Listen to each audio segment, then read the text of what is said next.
अनाया अब बारी और परिशय की शादी में जाने की जिद पर अड्डी डियश चुकी है। लेकिन उसके दिल में सिर्फ शादी अटेंड करने की ख्वाहिश नहीं, बल्कि एक खतरनाक साजिश पल रही है। वह किसी भी कीमत पर बारी और परिशय की खुशियां बर्बाद करना चाहती है।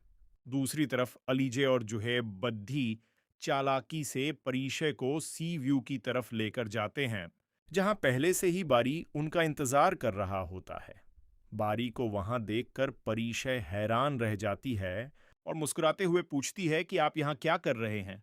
बारी हंसकर कहता है कि मैंने तुमसे कहा था ना कि मुझे तुमसे मिलना है, इसलिए अलीजे के साथ मिलकर पूरा प्लान बनाया। ये सुनते ही परिशय खुश हो जाती है और कहती है कि आप तो बहुत तेज निकले, अलीजे ने भी मुझे कुछ नहीं बताया। फिर वह मजाक में पूछती है कि क्या जुहेब भी इस प्लान में शामिल था। बारी हंसते हुए कहता है कि हाँ, दोनों ही मेरे पार्टनर थे। इसके बाद बारी परिशय को लॉन्ग ड्राइव पर ले जाता है। रास्ते भर परिशय अपनी किस्मत पर फक्र महसूस करती रहती है, क्योंकि उसे लगता है कि उसे सच्चा प्यार मिल गया है। बारी बड्ढे प्यार से कहता है कि वह हमेशा उसे खुश रखेगा और उसके दिल के हर डर को खत्म कर देगा।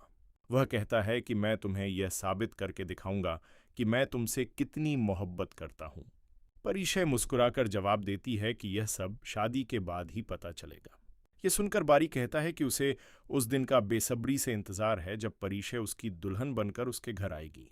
जहां एक तरफ बारी अपनी खुशियों के करीब पहुंच चुका है, वहीं दूसरी तरफ मिनाल अपने भाई की खुशी की खातिर खुद दर्द और तकलीफ में जी रही है। राहिल भले ही मिनाल से ज्यादा देर नाराज नहीं रह सका, लेकिन उसके माँ बाप अब भी मिनाल को दिल से कबूल नहीं कर पाए।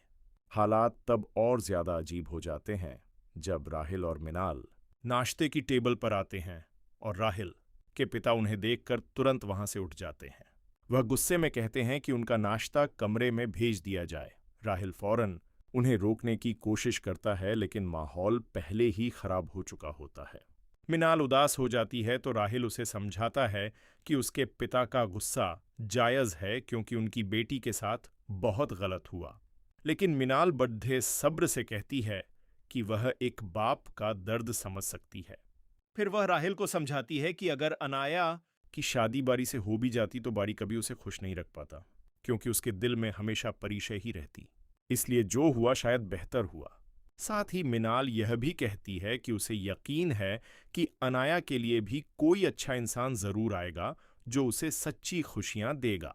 दूसरी तरफ परिशय के ससुराल से ढेर सारे जेवर आते हैं। इतने भारी और खूबसूरत जेवर देखकर हर कोई हैरान रह जाता है। रोमसा तुरंत वहां पहुंच जाती है और जेवर देखकर कहती है कि लगता है परिशय के तो दिन ही बदल गए। इतना अमीर ससुराल और इतने महंगे जेवर, ये सब हमारी परिशय के लिए। तभी परिशय की दादी बड़े इत्मीनान से कहती हैं कि असली अमीरी पैसे में नहीं बल्कि इंसानियत में होती है। और बारी बहुत अच्छा लड्डी डीएच का है जो हमेशा परिशय को खुश रखेगा। लेकिन सवाल यह है कि क्या अनाया अपनी जलन में रोमसा के साथ मिलकर बारी और परिशय की शादी खराब करने की कोशिश करेगी? और अगर ऐसा हुआ तो क्या उनकी मोहब्बत इस नई साजिश का सामना कर पाएगी?